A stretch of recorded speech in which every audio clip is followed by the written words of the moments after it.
দর্শক, আমি এই মুহূর্তে আপনাদের সামনে ভারাক্রান্ত মন নিয়ে আসলে উপস্থিত হয়েছি। আমি আপনাদের সাথে যুক্ত আছি সুনামগঞ্জের মধ্যনগর উপজেলা বংশীকুড়া দক্ষিণ ইউনিয়নের যে হামিদপুর গ্রামের পশ্চিম প্রান্তের যে জামগড়া খাল রয়েছে, সেই জামগড়া খাল ভেরিবাদ থেকে আসলে আমি আপনাদের সাথে যুক্ত আছি। আপনারা অবশ্যই স্ক্রিনে দেখতে পাচ্ছেন যে পাশেই কিন্তু হচ্ছে, আপনাদেরকে যদি একটু দেখাতে চাই যে আপনারা দেখুন যে পাশেই হচ্ছে মনাই নদী। এই মনাই নদীতে গত কয়েকদিনের ভারী বৃষ্টিপাত এবং প্রবল ভারী বর্ষণের ফলে নদীর পানি উপচে পড়ে কিন্তু এখন পাশেই যে হাওর রয়েছে সেই হাওরে কিন্তু এখন পানি প্রবেশ করছে এবং আপনারা অবশ্যই স্ক্রিনে দেখতে পাচ্ছেন যে প্রবল স্রোতে কিন্তু এখন হাওরের দিকে পানি প্রবেশ করছে এবং হাওরের যে বুড়ো ফসল আছে এই হাওরটি হচ্ছে এরন বিল নামেই পরিচিত এবং এটি একটি জলমহাল। পাশাপাশি কিন্তু এখানে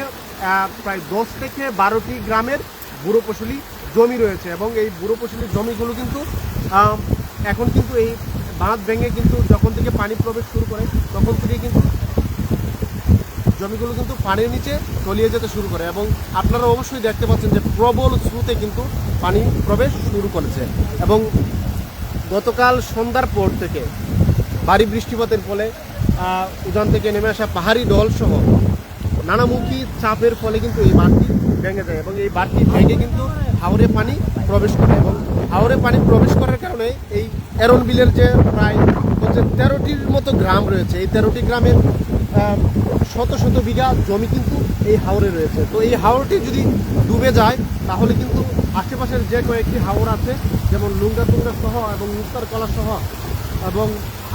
আরও যে কয়েকটি হাওর আছে সেই হাওরগুলোতে কিন্তু পানি প্রবেশ করবে। তো আপনাদেরকে যদি দর্শক আমি আসলে জানাতে চাই যে আরও একটি বিষয়, আমরা এখানে কয়েকজনকে দেখতে পাচ্ছি যে আমরা যদি তাদের সাথে আসলে একটু কথা বলতে চাই যে আপনি এখানে এই হাওরে কতটুকু জমি করেছেন যদি বলতেন। এই হাওরে 10 কিয়া জমি, আমি হুজ দিতে পারছি না, চলে যায় জায়গা, হুজ দেওয়ার কোনো বাউ নাই। আর বাঁধ কখন ভেঙেছে? ভাঙছে আসছে রাত্রে। তো দর্শক, আমরা আরেকজনের সাথে যদি কথা বলতে চাই যে আসলে এই হাওর যে ভেঙে গেল এখন আপনাদের চলার কি অবস্থা হবে? চলার তো কোনো অবস্থা নাই, অবস্থা দেখতেছি না। সাতটার গেট করছি, একটু কাটতেছি না, সব চলে গেছে। তখন তো আমাদের বাঁচার কোনো উপায় নাই। আমরা যে কীভাবে চলবো বুঝে উঠতে পারতেছি। তো দর্শক, আসলে এখানকার যারা সাধারণ মানুষ আছে আমি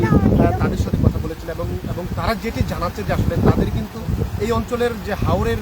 মানুষ যারা আছে এবং হাওর অঞ্চলের মানুষ যারা আছেন তাদের কিন্তু সারা বছরের একমাত্র চলার অবলম্বন হচ্ছে এই বুড়ো ফসল এবং এই বুড়ো ফসল যদি পানির নিচে আসলে তলিয়ে যায় তাদের কিন্তু সারা বছরের অবলম্বন কিন্তু হারিয়ে ফেলে এবং সারা বছর কিন্তু তাদের কষ্ট করে চলতে হয় এবং আপনারা দেখতে পাচ্ছেন যে হাওরে কিন্তু প্রবল স্রোতে পানি প্রবেশ করছে এবং পানি প্রবেশ করার ফলে কিন্তু এখানকার শত শত বিঘা জমির ফসল এখন পানির নিচে। আরেকটি বিষয় যদি আপনাদেরকে আমরা জানিয়ে রাখতে চাই যে আপনাদেরকে যদি আরও একটি বিষয় আমরা আপনাদেরকে জানিয়ে রাখতে চাই যে দর্শক, খুব মানে প্রবল স্রোতে কিন্তু হাওরে পানি প্রবেশ করছে এবং কৃষক কিন্তু কাস্তে হাতে নিয়ে দাঁড়িয়ে আছে। আরও আপনারা দেখতে পাচ্ছেন যে মানে হাওরের যে এখানে ডুবে যাচ্ছে সেখানেই কিন্তু কৃষক ধান কাটার চেষ্টা করছেন এবং প্রবল স্রোতে কিন্তু এখন হাওরে পানি প্রবেশ করছে। তো এই বাঁধটি কিন্তু মূলত হচ্ছে পানি উন্নয়ন বোর্ডের অন্তর্ভুক্ত নয়, এটি হচ্ছে একটি সড়ক ছিল এবং এই সড়কের এই স্থানে কিন্তু একটি ফেরি পারাবারের ব্যবস্থা ছিল এবং পরবর্তীতে কিন্তু এটির মধ্যে ফসলকে টিকিয়ে রাখার জন্য কিন্তু বাঁধ নির্মাণ করা হয়। এবং সর্বশেষ যে বিষয়টি আপনাদেরকে আসলে আমরা জানিয়ে রাখতে চাই যে দর্শক, এই হাওরের ভেঙে যাওয়ার ফলে কিন্তু আশপাশের যে কয়েকটি হাওর আছে সেই হাওরের সমস্ত ফসল কিন্তু পানির নিচে তলিয়ে যাবে এবং আপনারা অবশ্যই স্ক্রিনে দেখতে পাচ্ছেন যে প্রবল স্রোতে বেগে কিন্তু হাওরে পানি প্রবেশ করছে এবং প্রবেশ করে কিন্তু এখানকার যে ফসল আছে ধীরে ধীরে কিন্তু পানির নিচে নিমজ্জিত হয়ে যাচ্ছে এবং কৃষকের যে আশা ছিল যে তারা এই ফসল কেটে ঘরে তুলবে এবং সারা বছর যে তাদের চলার যে অবলম্বন সেই অবলম্বন খাদ্য যে চাহিদা আছে সেটি পূরণ হবে, কিন্তু এখন সমস্ত কিছু কিন্তু মানিয়ে নিচ্ছে ধীরে ধীরে। তাদের যে স্বপ্ন, সেই স্বপ্ন কিন্তু নিমজ্জিত হয়ে যাচ্ছে। তো দর্শক,